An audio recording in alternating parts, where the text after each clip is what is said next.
الحمد لله نحمده ونستعينه ونستغفره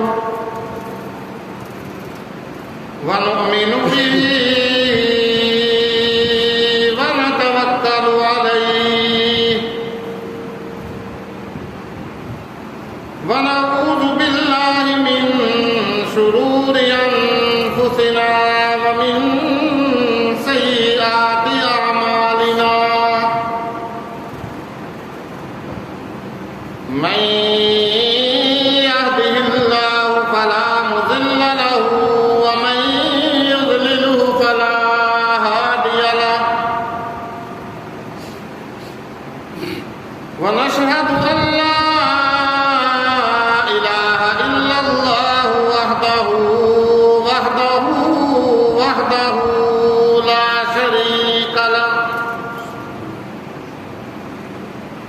وحده لا شريك له ولا ضد له ولا ند له وحده لا شريك له ولا مثل له ولا مثال له ولا تمثيل له ونشهد أن سيدنا وسندنا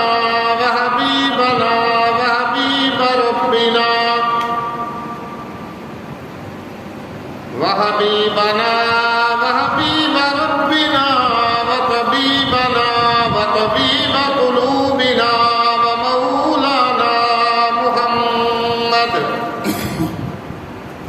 ومولانا ومرشدنا وهادينا محمدا عبده ورسوله أرسله الله إلى كافة للناس بشيرا ونذيرا وداعيا إلى الله بإذنه وسراجا منيرا يا أيها النبي إنا أرسلناك شاهدا ومبشرا ونذيرا أما بعد فأعوذ بالله السميع العليم من الشيطان الرجيم بسم الله الرحمن الرحيم وقال إني ذاهب إلى ربي سيهدين رب هب لي من الصالحين فبشرناه بغلام حليم صدق الله مولانا العظيم وبلغنا رسوله النبي الكريم ونحن على ذلك من الشاهدين والشاكرين والحمد لله رب العالمين ربنا تقبل منا إنك أنت السميع العليم وتب علينا إنك أنت التواب الرحيم اللهم صل على محمد وعلى آل محمد كما صليت على إبراهيم وعلى آل إبراهيم إنك حميد مجيد اللهم بارك على محمد وعلى آل محمد كما باركت على إبراهيم وعلى آل إبراهيم إنك حميد مجيد هو الحبيب الذي ترجى شفاعته لكل هول من الأهوال مقتحم يا رب صل وسلم دائما أبدا على حبيبك خير الخلق كلهم سبحانك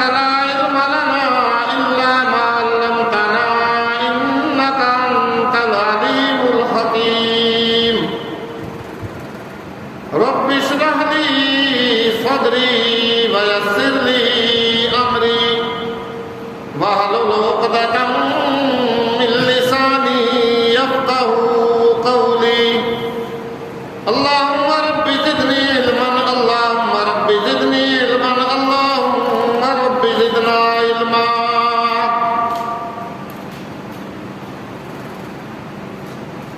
گرامی قدر صد ذی وقار انتہائی واجب الاحترام بزرگوں، دوستوں، عزیز بچوں،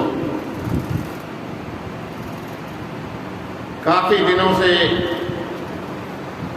جمعہ المبارک کے بیان کے سلسلہ میں آپ حضرات کے سامنے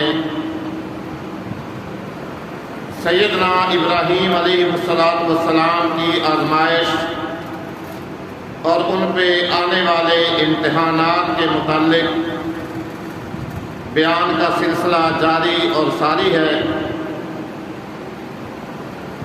گزشتہ جمعہ المبارک کے موقع پر میں نے آپ حضرات کے سامنے ابراہیم علیہ السلام کی وہ تقریر، وہ مناظرہ جو ساری قوم کے ساتھ انہوں نے کیا، اس کے بارے میں کچھ بات عرض کی تھی.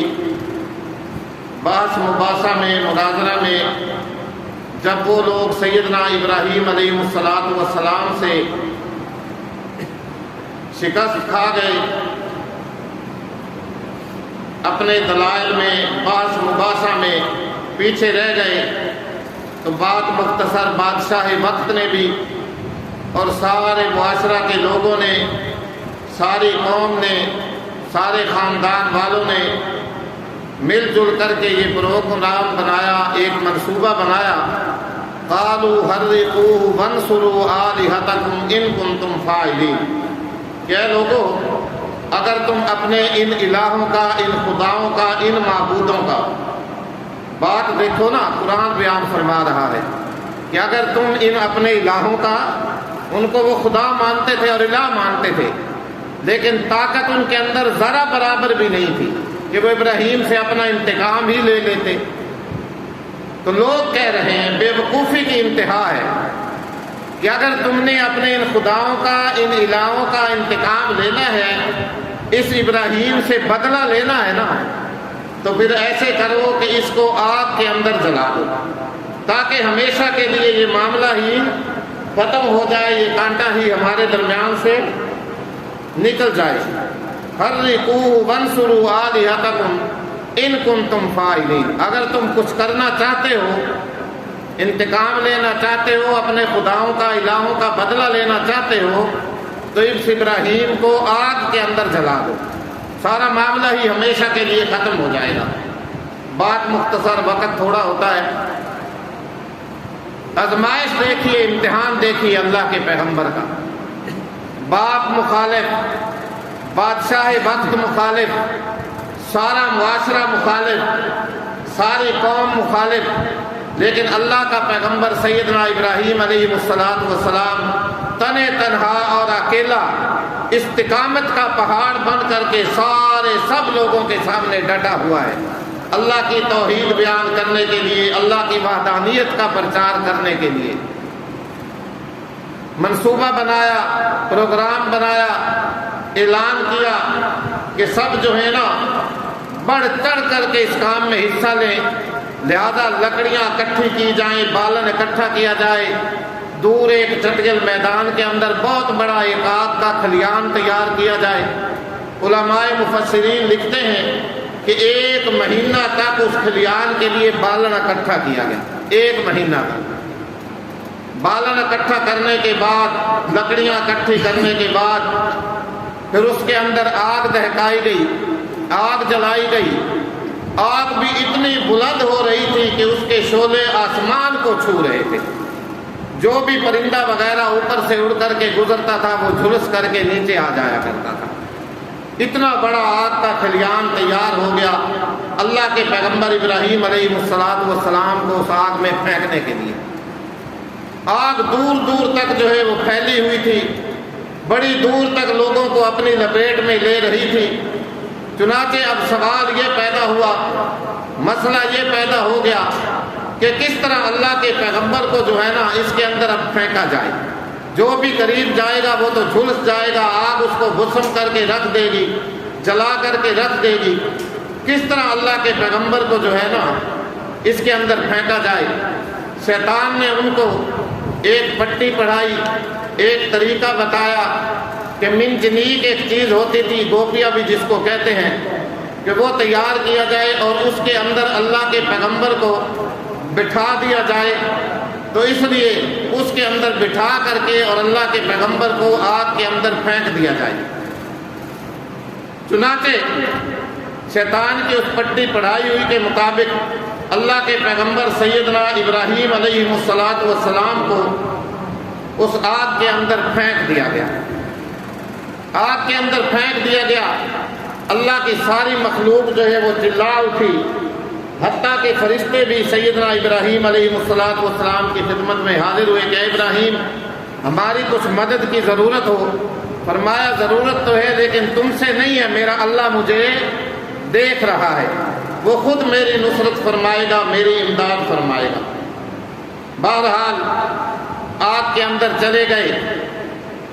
اللہ کا قرآن فرماتا ہے، اللہ رب العزت نے آگ کے پیدا کرنے والے نے آگ کو حکم فرمایا یا نار کونی برداً وسلاما علی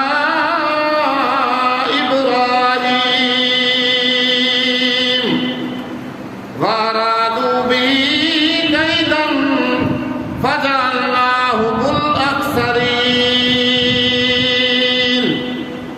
آگ کے پیدا کرنے والے نے آگ کو حکم فرمایا کہ اے آگ ٹھنڈی ہو جا۔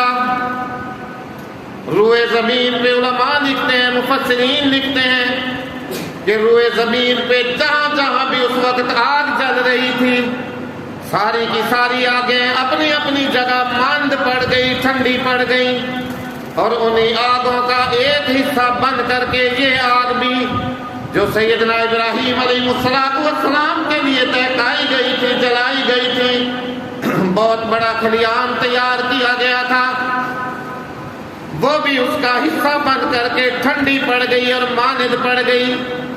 اللہ نے حکم فرمایا یا نار کونی برداً وسلاما علی ابراہیم۔ اے آگ خبردار، اگر تو نے میرے ابراہیم کا ایک بال بھی جلایا۔ آگ نے اللہ کا حکم مانا، آگ ٹھنڈی پڑ گئی، ماند پڑ گئی، اور اس کے ساتھ اللہ نے یہ بھی فرمایا وسلاما علی ابراہیم، کہ اتنی ٹھنڈی بھی نہ ہو جانا کہ میرے پیغمبر کا، میرے لاڈلے نبی کا جسم ہی شل ہو کر کے رہ جائے، بلکہ نہیں فرمایا وسلاما علی ابراہیم، ٹھنڈی بھی ہو جانا اور میرے پیغمبر کے لیے سلامتی والی بھی بن جانا، میرے پیغمبر کا کچھ بھی نہ بگڑنے پائے، کچھ بھی نہ ہونے پائے میرے پیغمبر کا۔ جہاں جہاں بھی آگے چل رہی تھی ساری کی ساری ماند پڑ گئی، ٹھنڈی پڑ گئی، اور اسی آگ کا ایک حصہ یہ آگ بند کر کے سیدنا ابراہیم علیہ السلام کے لیے امن اور سلامتی کا گہوارہ بن گئی۔ بہرحال بعض مفسرین لکھتے ہیں 40 دن، بعض لکھتے ہیں 7 دن، اتنے دنوں کے بعد سیدنا ابراہیم علیہ السلام آگ سے باہر تشریف لے آئے۔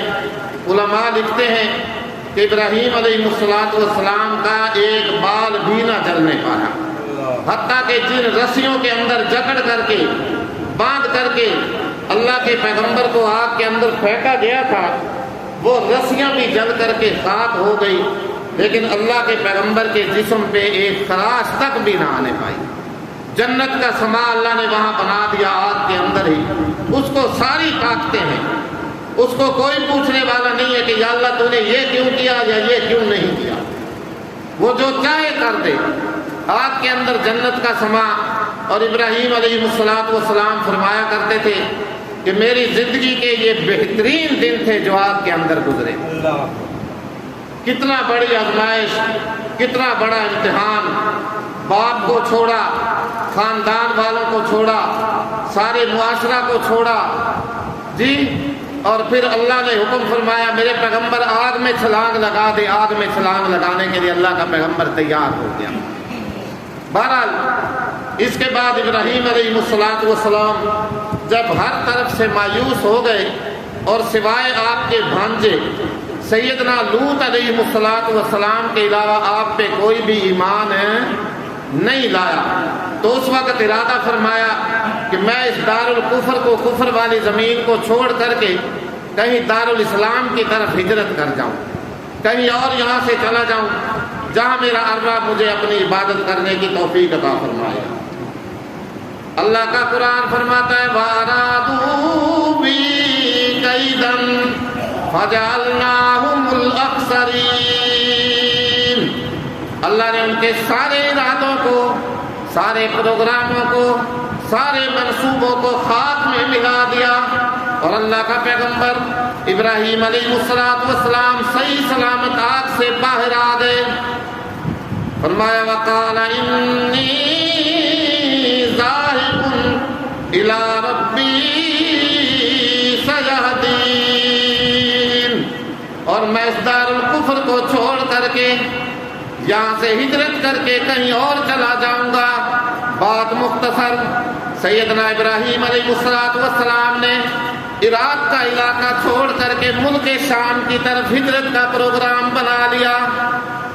اب ساتھ آپ کی بیوی حضرت سارہ اور بھانجے حضرت لوط علیہ السلام ہجرت کر کے چلتے گئے، اور راستہ کے اندر جابر ظالم بادشاہ کا وہ واقعہ بھی پیش آیا، بڑا لمبا واقعہ ہے، پھر کسی موقع پہ۔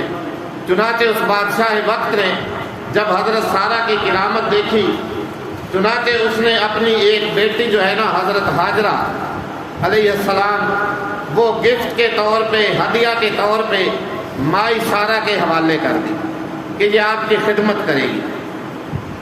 چنانچہ حضرت سارہ نے اس کو قبول کیا۔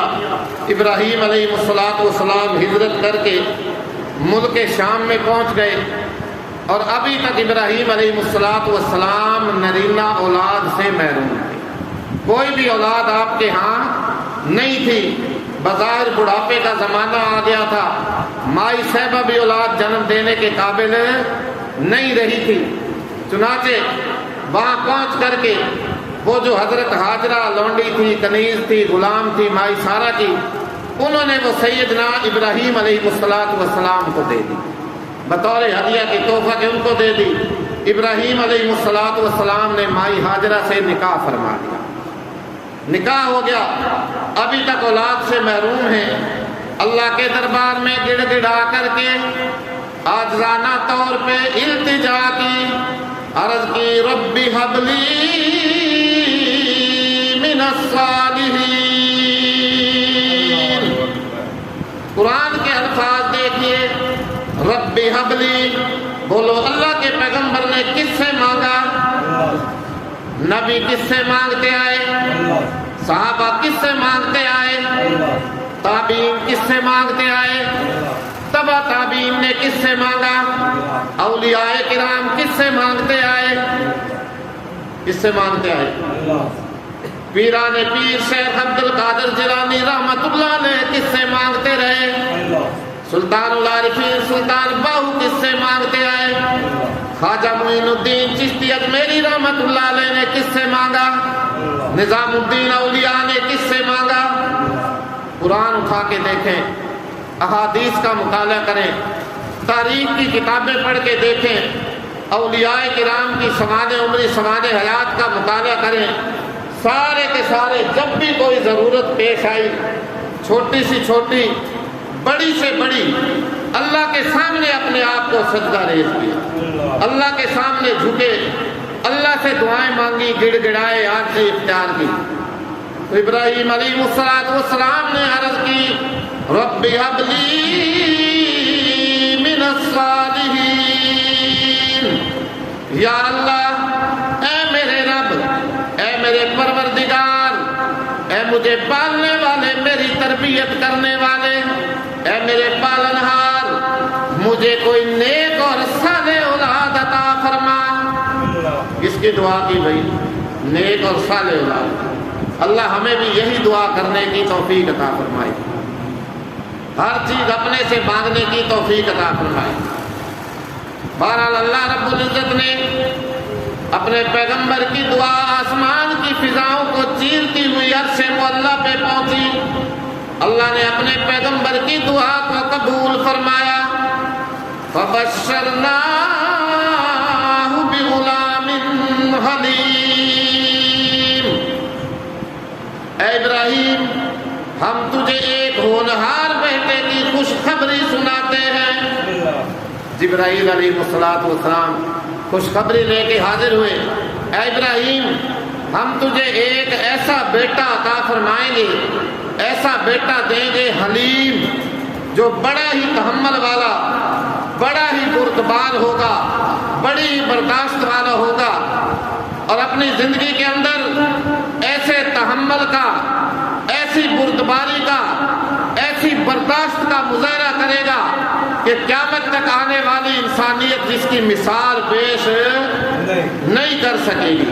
بات مختصر کرتا جاؤں، اللہ رب العزت نے اپنی قدرت سے بڑھاپے کی عمر میں سیدنا ابراہیم علیہ السلام کو سیدنا اسماعیل علیہ السلام کا تحفہ عطا فرمایا، تحفہ عطا فرمایا۔ اللہ اکبر، چھوٹا سا بچہ، دودھ پینے والا بچہ، ارمانوں سے مانگا ہوا، بڑھاپے کی اولاد، کچھ ہی دنوں بعد اللہ کا حکم آیا، پھر امتحان آیا، آزمائش آئی۔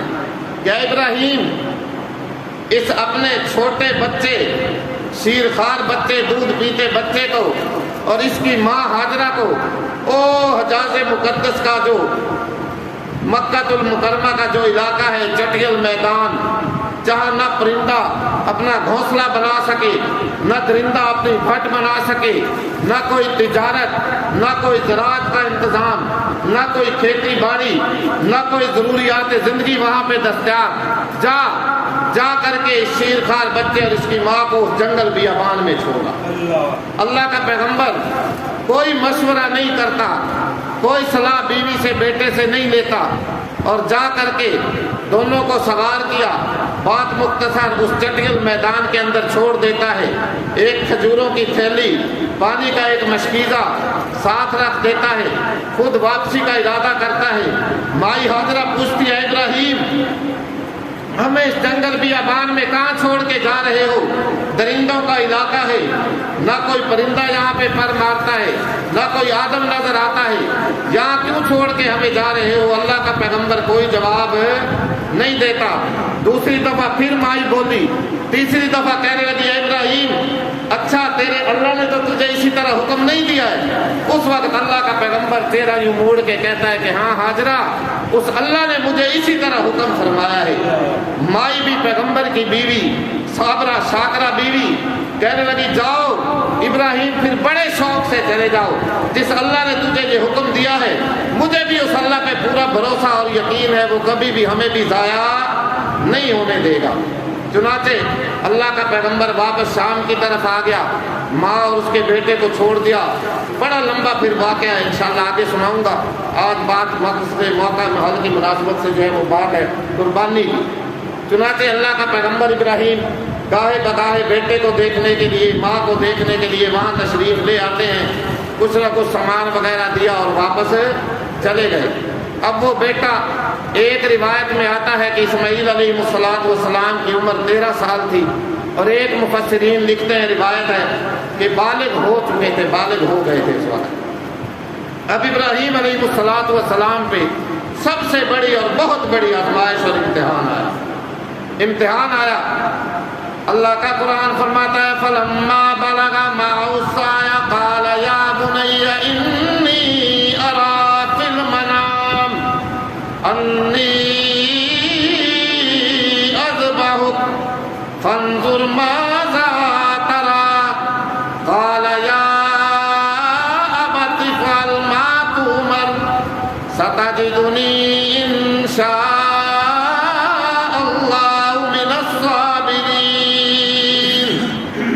اللہ نے سیدنا ابراہیم علیہ السلام کو خواب کے اندر دکھلایا، کہ میں اپنے بیٹے اسماعیل کے گردن پہ چھری چلا رہا ہوں، بیٹے کو ذبح کر رہا ہوں، ارمانوں سے مانگا ہوا بیٹا۔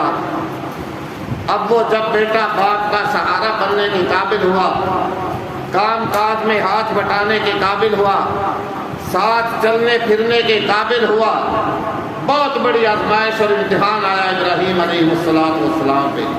بعض روایات میں آتا ہے، مفسرین لکھتے ہیں کہ 3 دن لگاتار یہ خواب ابراہیم علیہ السلام کو دکھلایا گیا۔ 3 دن یہ خواب آتا رہا۔ خواب کیا تھا؟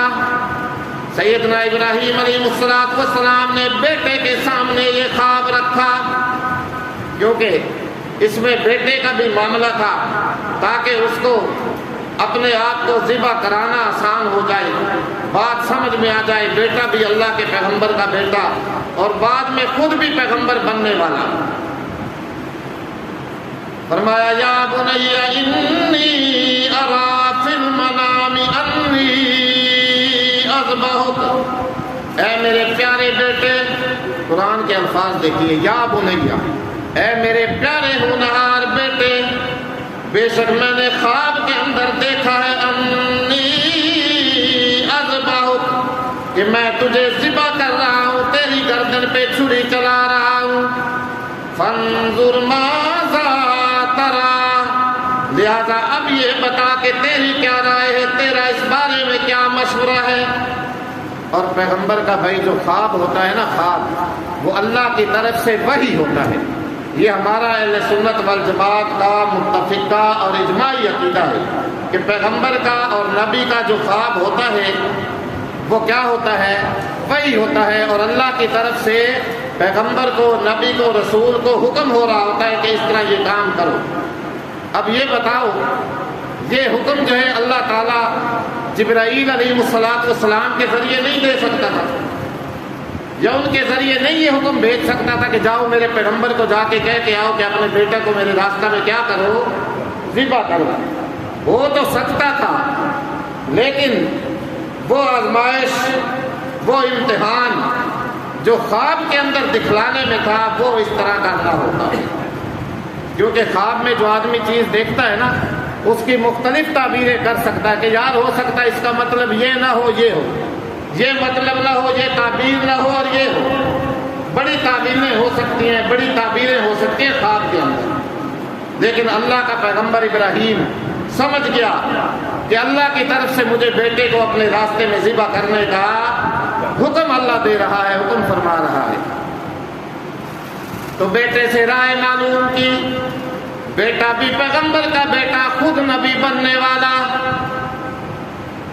اللہ اکبر، سمجھ گیا کہ میرے باپ کا خواب جو ہے نا، یہ عام خواب نہیں ہے، یہ اللہ کی طرف سے وحی ہے اور حکم آیا ہے میرے ابا کی طرف۔ کہنے لگا یا ابت افعل ما تؤمر، اے ابا جی کر گزریے، جلدی کیجئے جو آپ کو حکم دیا گیا۔ یہ نہیں کہا کہ ابا جو خواب آپ نے دیکھا ہے، بلکہ قرآن کے الفاظ دیکھیے، 23واں سپارہ سورۃ صافات، اس کا غالباً 5واں رکوع اٹھا کر کے دیکھیے۔ عرض کی یا ابت افعل ما تؤمر، ابا جی اللہ کا حکم پورا کرنے میں جلدی کیجئے جو آپ کو اللہ کی طرف سے حکم دیا گیا۔ ستجدنی انشاء اللہ من الصابرین، اگر اللہ نے چاہا تو آپ مجھے صبر کرنے والوں میں سے پائیں گے۔ اس میں سے پائیں گے بھائی، صبر کرنے والوں میں سے پائیں گے۔ ابھی وقت آپ کا ہو گیا ہے، بتاؤ آگے سناؤں یا بس کر دیں گے؟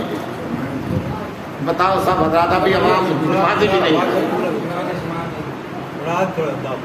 ستجدنی انشاء اللہ من الصابرین، ان قریب اگر اللہ نے چاہا آپ مجھے صبر کرنے والوں میں سے پائیں گے۔ یہ نہیں کہا مجھے صبر کرنے والا پائیں گے، نہیں، بلکہ صبر کرنے والے بہت سے دنیا کے اندر گزرے ہیں، یہ انہی کا خاصہ ہے، انہی لوگوں کا، لہذا مجھے بھی آپ انہی میں سے پائیں گے۔ صبر کروں گا، کوئی جزا فضا نہیں کروں گا، بات مختصر۔